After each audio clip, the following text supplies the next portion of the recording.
This is Money Moves on VSiN, the sports betting network.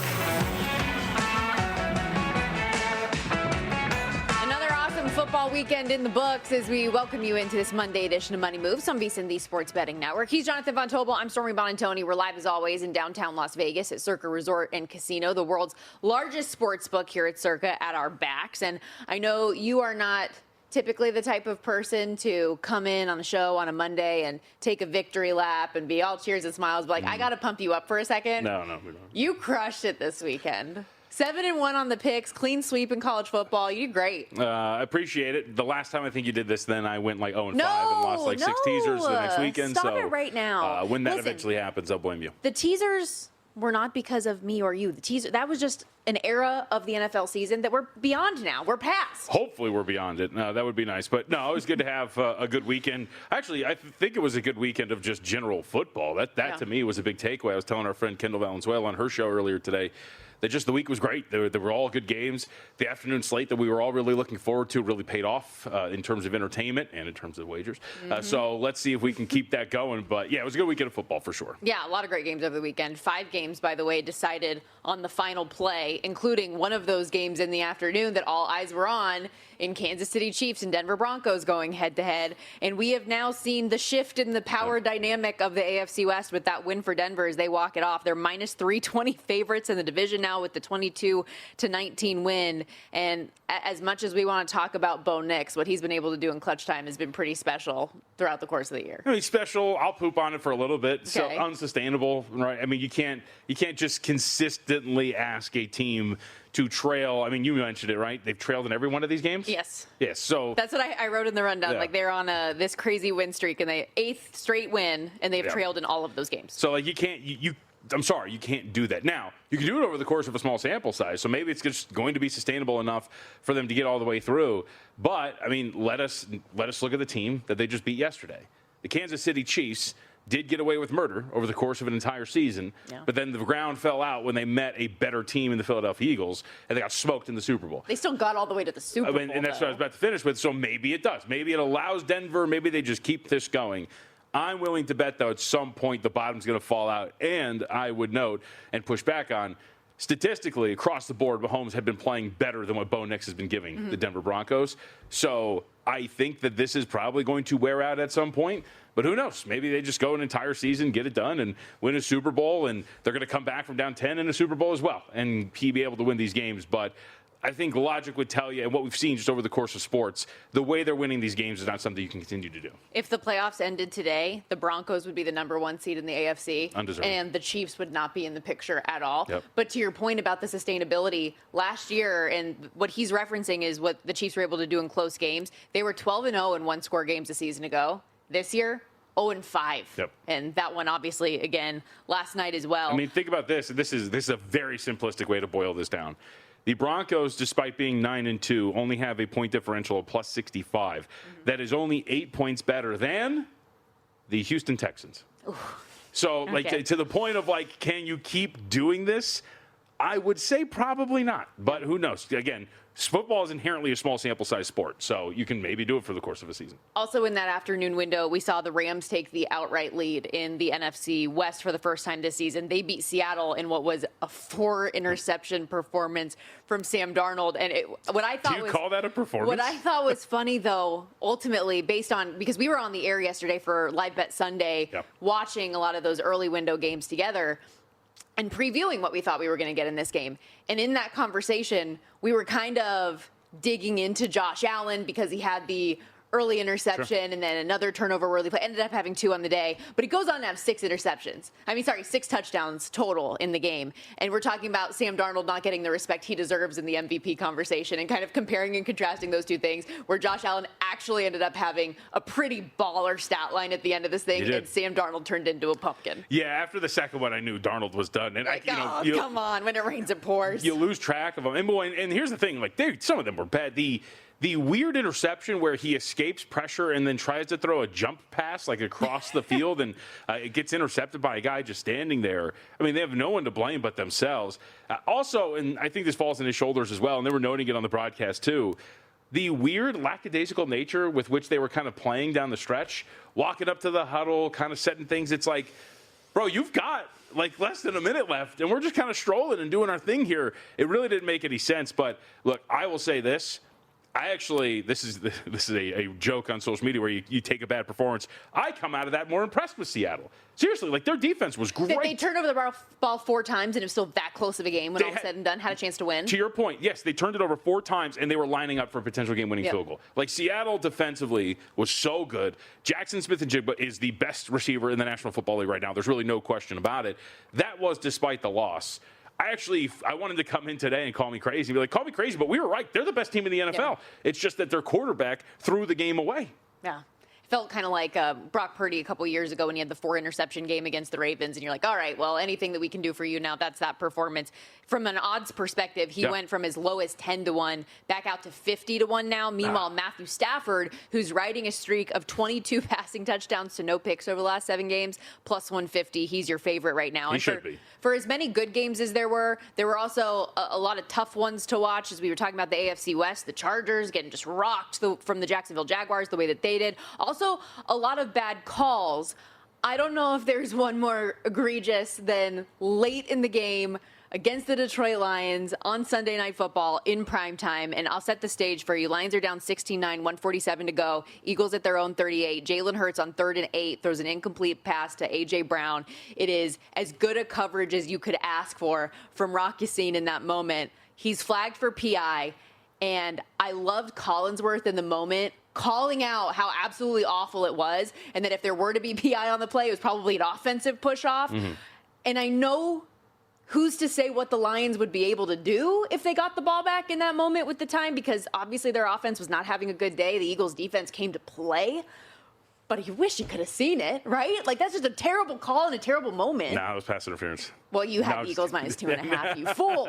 My teaser leg still came through on Detroit, so I'm fine. But I felt bad for people in that moment, you know? That stinks. Yeah, of course. That's awful. Rock Ya-Sin, former Indianapolis Colt, by the way. Look, I thought Matt Brown, our colleague, had a pretty good tweet, and I'm paraphrasing, which is just essentially like, if that's pass interference, then football is like changing fundamentally. Like, you can't look at what the physicality of the game is, or at least was, and look at that sequence of events when he's covering A.J. Brown and going like, no, sorry, that's pass interference. I mean, this is a physical game, and the fact that is something that won't be allowed, you can expand that out to some of these roughing the passers that are being called, where like if this is the way we're going to do it. And this is actually a player safety thing, but like remove the helmets then and like lower some of the physicality here, because then you're talking about an inherently different game. That was like in a vacuum kind of a really soft pass interference call. Yeah, very unfortunate. Although it was the right call. Unfortunate ending to the primetime action. Cash your ticket, JVT. We get it. That said, listen, we're just getting started here. We have so much more to get to on the program. I wanted to push the rundown a little bit deeper into the segment so we could get into some of that. But let's set the table with everything else there is to come over the course of the show. Time to run it down. It's time for the top headlines and topics of the day. This is the Rundown. We will have lots more reaction and potentially overreaction when we get to Call Me Crazy, but a little bit later on this hour, JVT. That'll be fun. Yeah, and I'm ready. The last couple of weeks, I may have forgotten to put stuff into the rundown here, but I am. Today, you were ahead of me. Yes, I was. Yes, even though I slept in today. So I'm really looking forward to it. And I hate to say it, but I think I'm right about one of these things, and I'm going to have a sweat here at the end of the year. Okay. We also have a handful of markets on the move, not only in the National Football League from the openers to this morning, but college football as well. Some of those spreads and totals shifting big time from yesterday. But we're going to kick things off here, talking a little Monday Night Football. Who bounces back between the Cowboys and Raiders here in Vegas tonight? The Cowboys, JVT, lost back-to-back games in 3 of their last 4, but are coming out of a bye. Raiders, meanwhile, dropping 3 in a row. 7 of their last 8? But a couple close ones down the stretch. They lose to the Jacksonville Jaguars in overtime, have the 3-point game against the Broncos. You bet Vegas last week. It did, yeah. And you're going back to the well again tonight. Got to do it one more time. Well, as Pete Carroll said, and we played the clip on Friday during the show, as Pete Carroll said right after the game, that's exactly what he was looking for in that Broncos game. He was so excited to go back to the locker room and tell the Raiders, hey, there's a fight in this dog now. Look, I think the Raiders are a bad team. It's very clear. They are, I think, a little bit more competent in spots on this roster and overall the way that they played in certain facets of the game than we give them some credit for. And I do think that they're going to be able to stay inside of this number tonight against the Dallas Cowboys. I mean, we can really get into the minutia of it, but look, at the end of the day, the very simplistic analysis is, do you trust a team with the defense that is much worse than its opponent to win by margin? Because that's what you're asking the Cowboys to do tonight. And to me, that is not a question that I could ask of them. The Raiders have given up the Cowboys have given up more than 30 points per game this season. It hasn't been good, but we will also see the debut of a pair of their new defensive weapons, Quinnen Williams coming over from the Jets and Logan Wilson from the Cincinnati Bengals. What kind of impact do you think they could make here night one? I mean, they're going to need them because they got a couple of defensive tackles that are questionable too. So if you're not going to have some depth along this defensive line for Dallas, now all of a sudden against a front that, by the way, I think they want to run the ball with Ashton Genty, the kid. I mean, how many rushing touchdowns do you need? A lot more. I mean, you can get a few tonight. Ideally, can the offensive line hold up? I mean, maybe it's a bad. We'll see, because that to me is actually the really interesting aspect of this matchup. Like you mentioned, they have stocked up the interior of this defensive line, and now you're taking on an offense that wants to run the ball but hasn't run it particularly well. But I think it's all going to start with Brock Bowers. I mean, this guy, you talk about going back to the well. Last week went over on the receiving yards, didn't get there. I'm going to do it again. Let's go tonight. Just one catch on 3 targets for 31 yards a week ago, but in his initial game back, the dude went ham, and certainly an opportunity you'd imagine against this Cowboys defense. But that's a great tease for a little bit later on in the show when we deep dive into the prop market, some of the angles we're going to be looking at. And you mentioned injuries and some of these units. We had a lot of injuries yesterday, especially at the most important position in the game. We're going to hit on that and more next on Money Moves, VSiN, Sports Betting Network.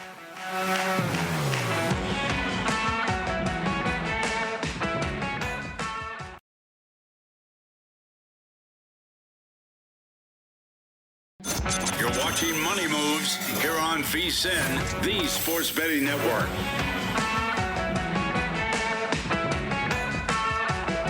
Lots of quarterback injuries to be aware of coming out of the Week 11 Sunday in the NFL. And let's start, JVT, with the Atlanta Falcons, who had a couple big injuries, Michael Penix Jr.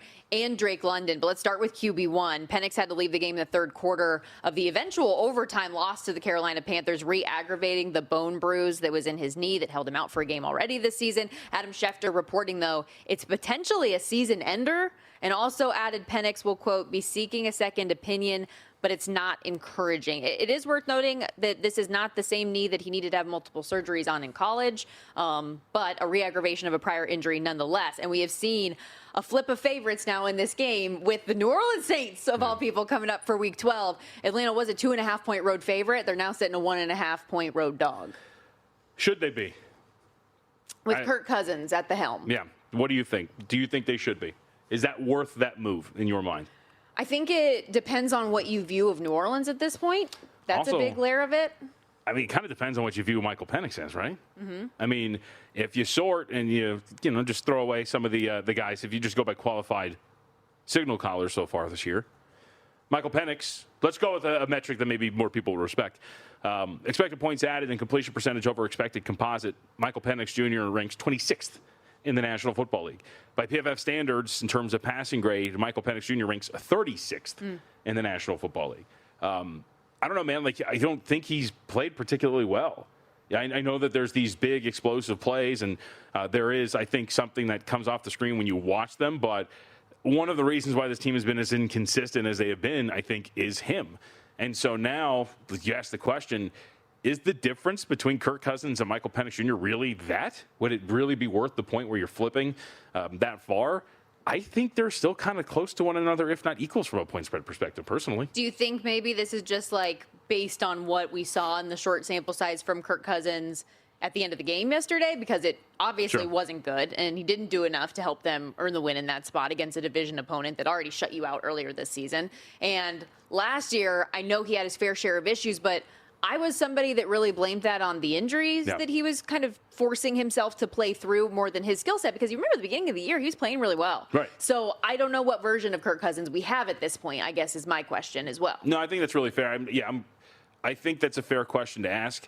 I'm approaching it from the perspective of Penix, but if what you saw yesterday, and I kind of want to say it's a guy coming in the middle of the game. He's still a veteran who's familiar with the system at this point. You probably shouldn't go out there and just go 6 of 14 for 48 yards. You would probably expect a little bit better, especially considering the opponent. As much as we love the Carolina Panthers here. That defense isn't exactly the best in the National Football League. Right. So I can understand that line of thinking. I just wonder if we're just talking about two really below average quarterbacks. And it's not even so much that I believe in Kirk Cousins, just that, you asked me the question yesterday, I think this makes sense, about the Green Bay Packers. You're like, why do the Green Bay Packers play down to their level of competition? And my rebuttal was, well, what if that is their level of competition, essentially? Similarly, what if Michael Penix and Kirk Cousins are just both bad quarterbacks? And there really shouldn't be a difference because they're both just bad. That's a fair point. The total, by the way, has come down as well from 40.5 to 38.5. And you know what? Tell me if I'm wrong. Did Kirk Cousins have many reps with the first-team offense, you think, this week? No. Well, it's been a big storyline for another backup quarterback. What are we doing here? It's been a big storyline for another backup quarterback. They didn't have any first-team reps but with completing his team. Passes beyond all odds or whatever however the hell you phrase it. Dylan Gabriel suffered a concussion yesterday, had to leave their eventual loss to their division rival Ravens in the first half, opening the door for Shedeur Sanders come in and get his first regular season NFL action. Wasn't good. It did not go well. Do you have the numbers in front of you? Yeah, I do. 4 of 16? 4 of 16, 47 yards, 2.9 yards per attempt, an interception, 3 turnover-worthy plays on an average depth to target of 9.8 yards downfield. PFF gave him a passing grade of 26.6. Okay. That is on a scale of 100 being the good number. It was not a good performance. We'll see if he needs to be ready for this week because obviously we know these concussions are yes. So concussions, it's interesting. It's one of those things where have we seen a quarterback pass concussion protocol in the same week they entered? Kenny Pickett last year. Did he? Okay. Or was it 2 years ago that happened? Sorry, a couple years ago that happened. But I remember we had talked after the Tua Tagovailoa really bad concussion about how that kind of changed the way that protocol is looked at by a lot of these team doctors, how important it is, an added emphasis on it. And so more often than not, they miss at least a week, if not 2. Yeah. But we have seen, I know at least the Kenny Pickett one sticks out to me a couple years ago where he did come back in that same week. So it has happened. We'll keep that in mind. But he will get Shedeur. Regardless, first team reps this week. I just want it to be known for people who might not realize in the NFL, most backup quarterbacks don't. Like, there will be weeks and weeks and weeks where you don't see any first team reps at all. Like, that's not abnormal. Well, yeah, that's the norm, like you're saying. Wait, okay, let's just state it plainly. What you're railing against right now is Josina Anderson, NFL reporter, had some weird tweets while this game was going on that I think, frankly, nobody really understood what was happening. In terms of the level of commitment to defense of Shedeur Sanders, we all understood what he was going into. But to call a crossing route that was wide open a pass against all odds that I think he was even short on, it was a little weird. Either way, look, Shedeur wasn't great. And we have to be less stupid about this, folks. There was like a freeze frame image of like 3 offensive linemen to the right, like blocking 2 dudes. And they were like, they have it out for him. Like, well, he's also in charge of protection. So let's realize what a quarterback has on his shoulders. Also, I was texting you that the offensive line looked bad. I mean, they all looked bad. Look, it's the Browns. They look terrible outside of their defense and Myles Garrett, who may or may not have sealed up Defensive Player of the Year last night. But either way, he could set records this year. If he's going to play. I mean, I thought last night was more about the Cleveland defense in Baltimore than it was about like anything else.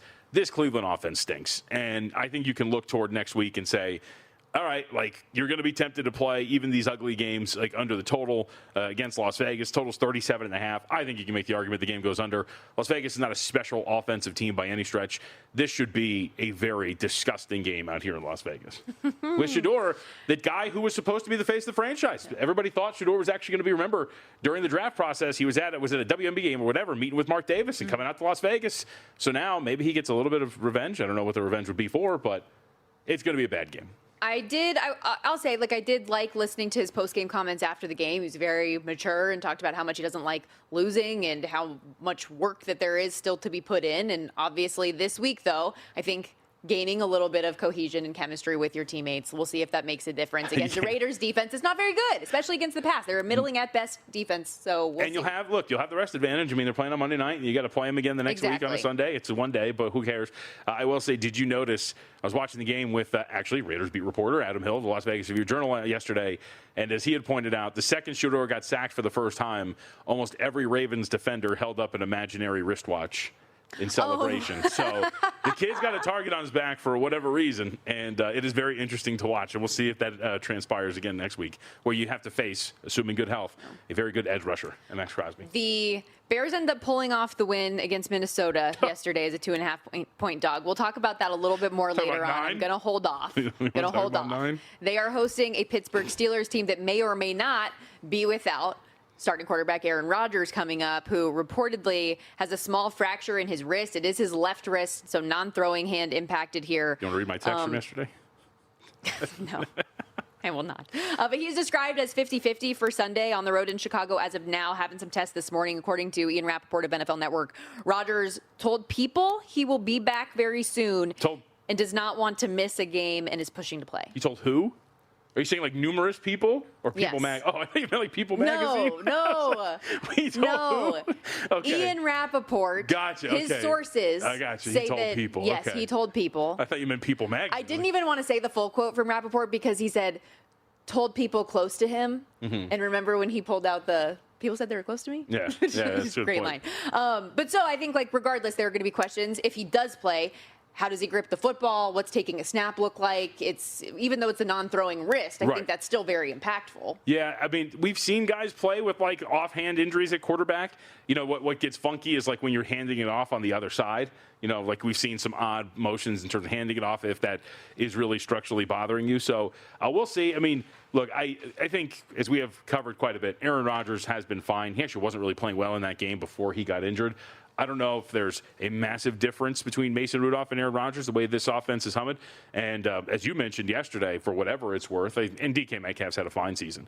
But Mason Rudolph seemed to immediately go, hey, like I've got this giant, really good receiver. Let's just target this dude almost every single time. So maybe that'll help him. But either way, this will impact the market. I think rightfully so. I think I'd quibble with how much it would, depending on what we see finally when we get the news that Rodgers won't be available. Yeah, Bears 3-point home favorites in that spot. And one last quarterback update here. The Jets are making a quarterback change, according to all of the insiders, benching Justin Fields, moving back to Tyrod Taylor.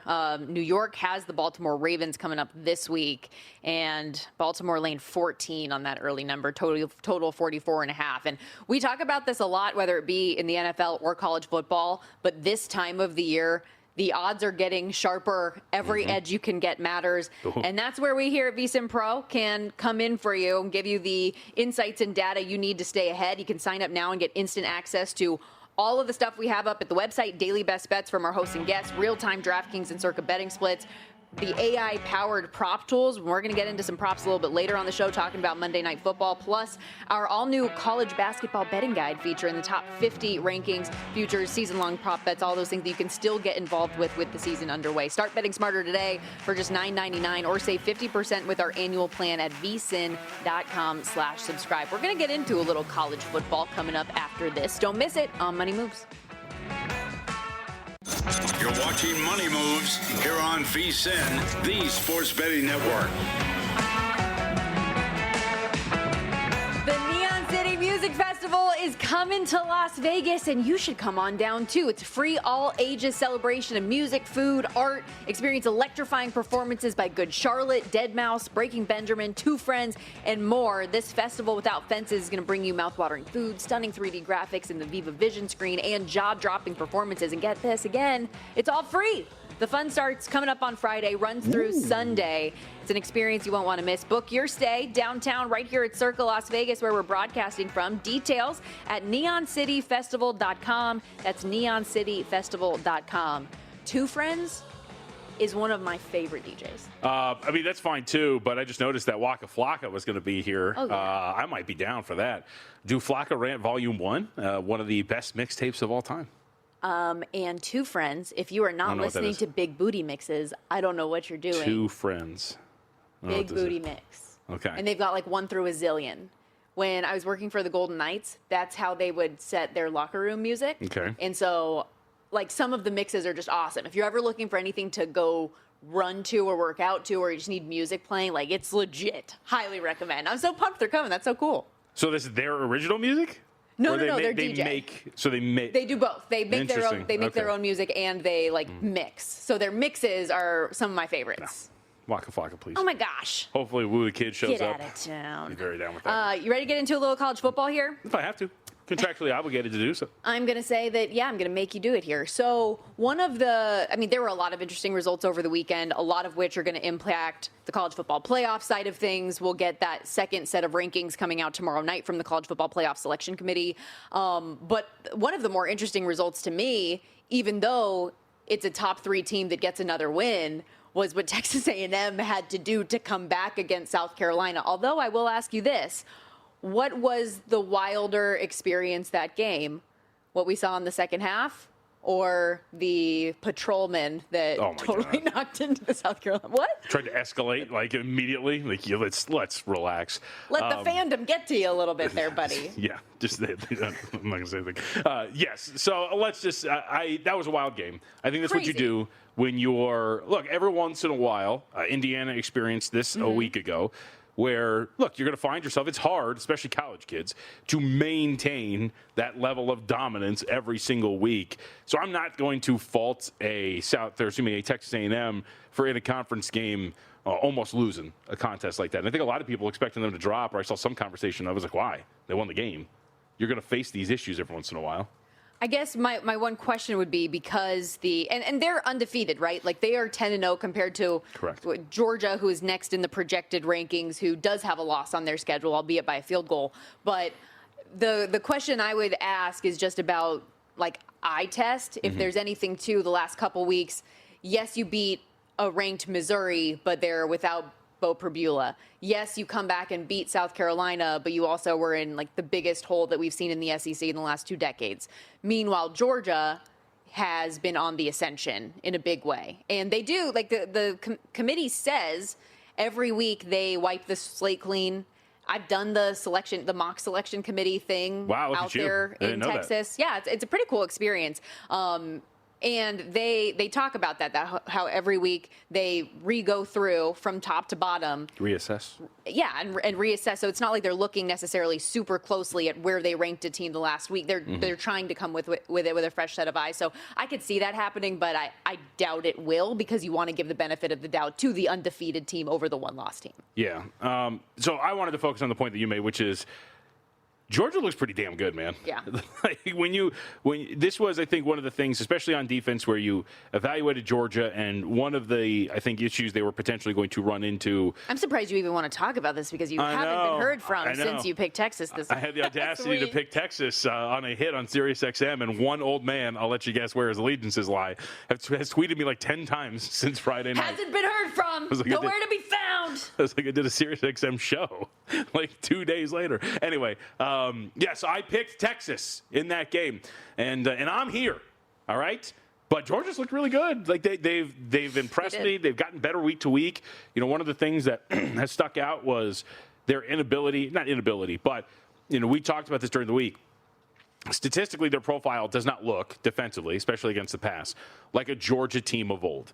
But they're slowly, I think, getting better. I think it does help. And Matt Humans had a really great bit of analysis that I thought manifested in that game, which was Arch Manning, while he had played better over the last 2 weeks, a lot of it, especially in the last game, was pretty tight to the line of scrimmage. Average depth of target was only 6 yards downfield against Vanderbilt. A lot of run after catch stuff. And sure enough, Georgia, it seemed, was just kind of playing back and going, all right, cool. Yeah. Like, we're just going to rush to the ball. You can throw it underneath. We'll do whatever. You're just not going to get anything downfield.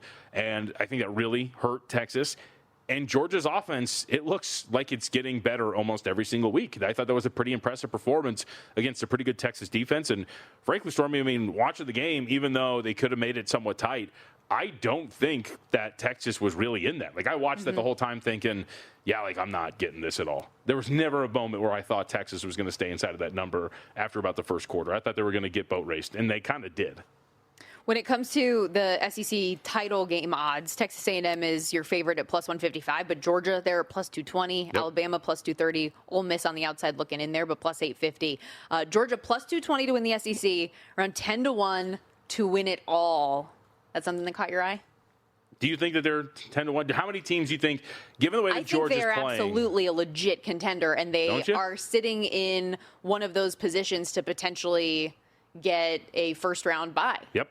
That's why I think that's what stuck out to me. Like, if they are getting better, as it seems that is the case, And if there doesn't really seem to be, outside of Ohio State and maybe Indiana too, we should give them credit. They have not really fallen flat on their face outside of the Penn State game that we're discussing here. The Penn State game. So who knows? Maybe they go and they play in the Big Ten championship game and they get smacked around by Ohio State and everybody points to Indiana to see. We knew that they weren't really ready to compete with the big boys. But we don't have that point of evidence yet for this team. Mm-hmm. So we'll include Indiana there, but Indiana, Ohio State, do you put Texas A&M? I don't think Power 8's better than Georgia at this point right now.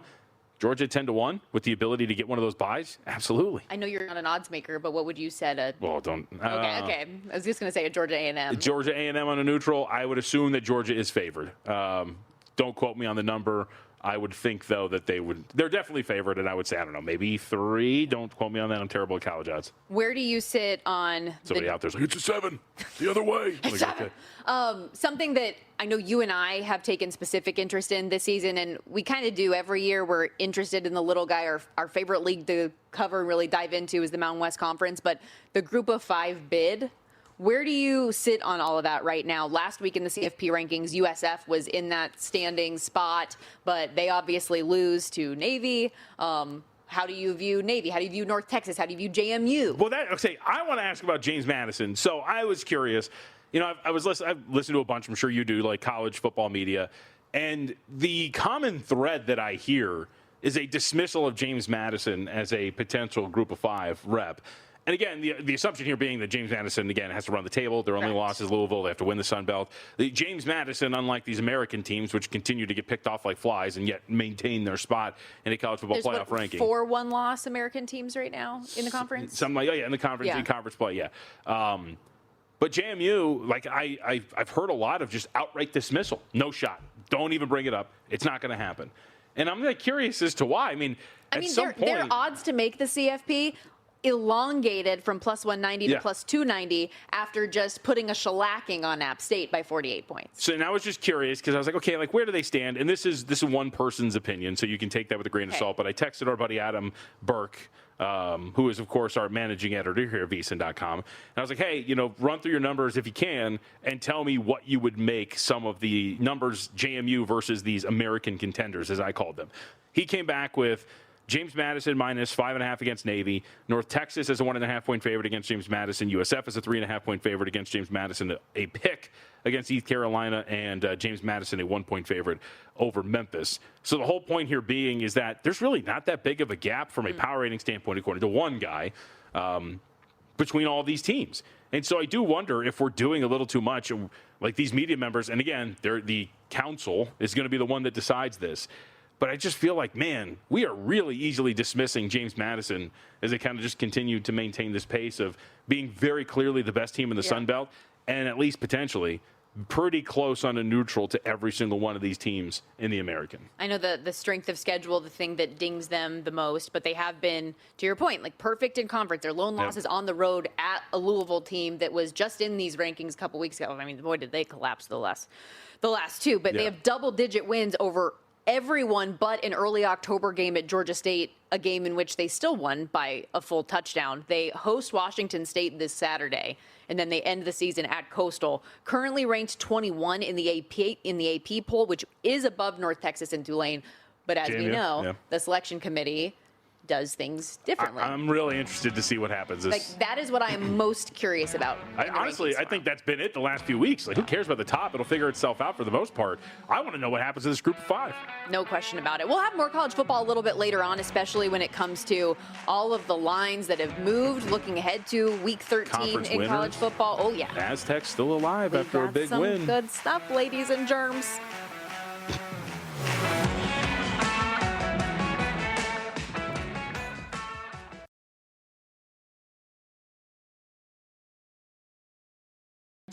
You're watching Money Moves here on VSiN, the Sports Betting Network.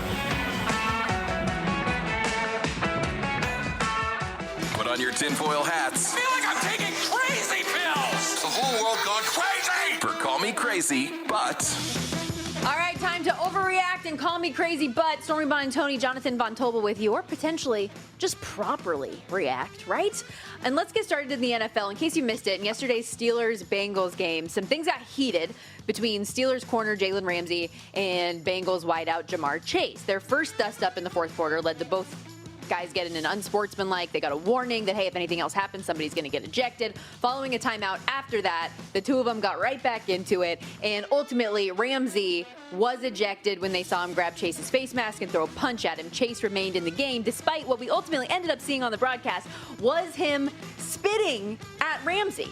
Have we learned nothing from Jalen Carter at the very beginning of the season, by the way? But generally speaking, JVT, as grown human adults, call me crazy, but why are we spitting on people? It's gross, it's demeaning, it's insanely disrespectful. And in a sport like football, where you actually do have the opportunity on the field to get physically chippy in a game and just establish your dominance that way, why is that what we're doing? Is it Billy Madison? That's assault, brother. Yes. That technically is. I don't know. I mean, I've never gotten mad enough to want to spit on somebody, mainly because I don't want to be spit on. The golden rule, they say, treat others as you want to be treated. So, I don't know. I don't really understand why this is it. But you're not a high-level, finely tuned athlete, Stormy. You don't understand. I don't understand what it's like to want to spit on another man. That's weird.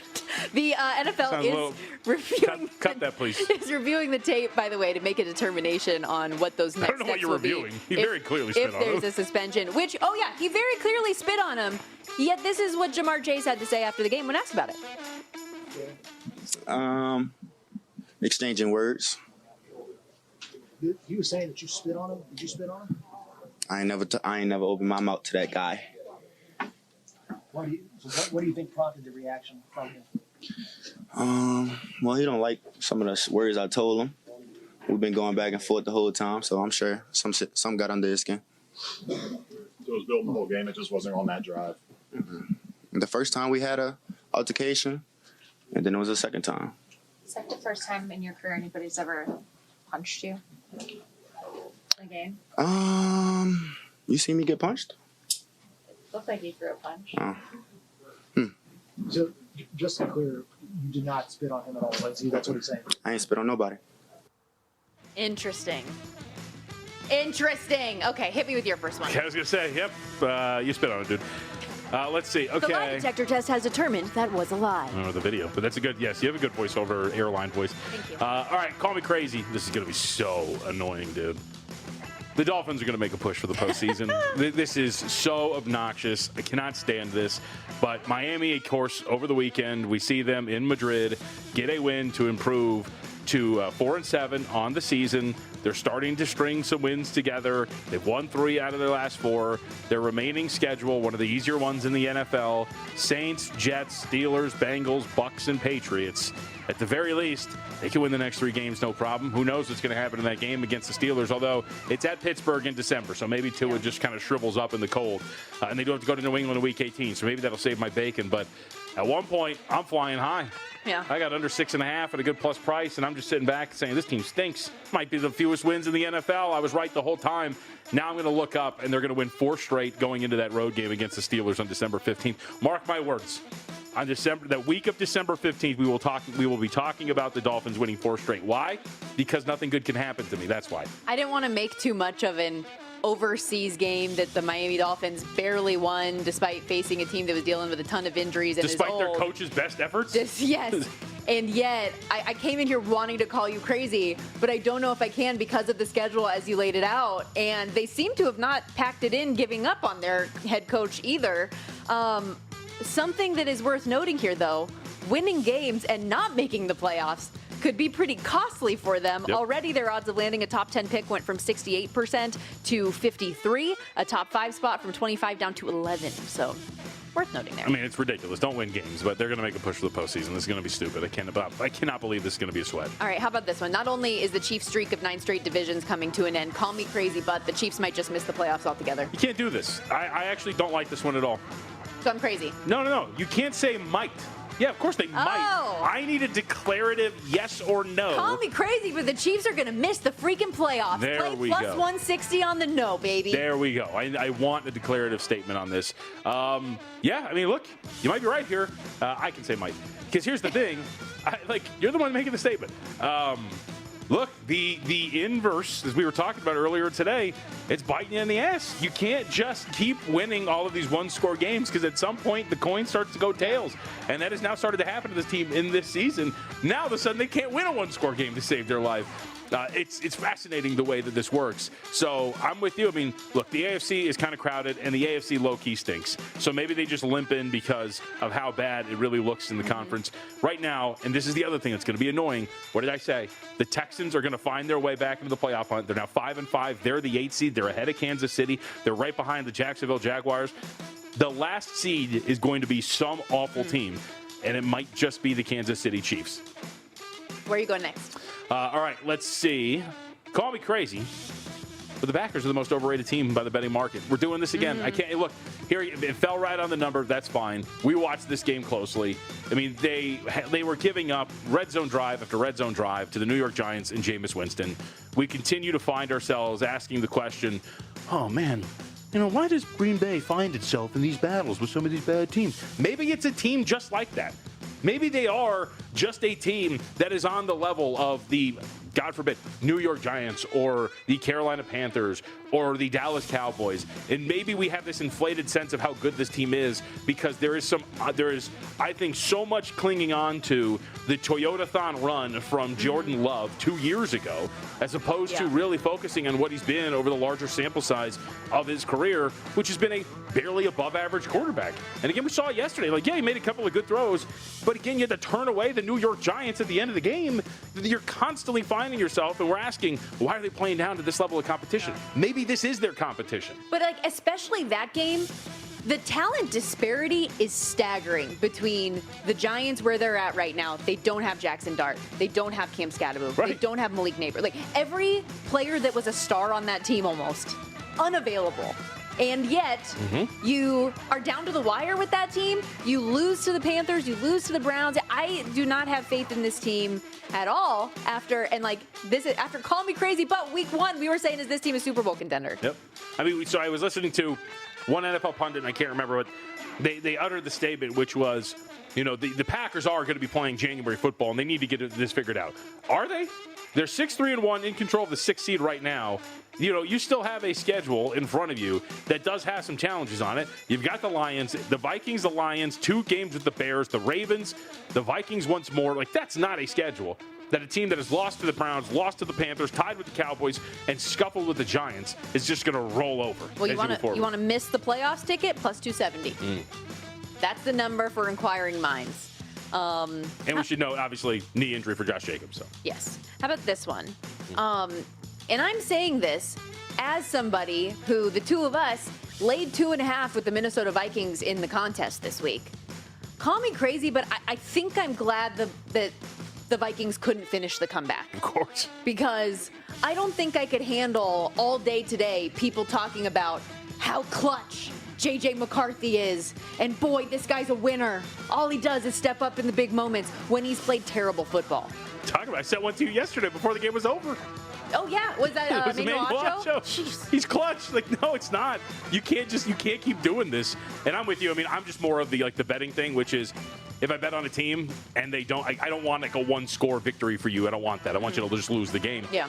But to the overall point you're making here, I get it. He's still got, this isn't his career's over. He stinks. No. It's more of the perception of what he is. I think we've got to kind of understand here.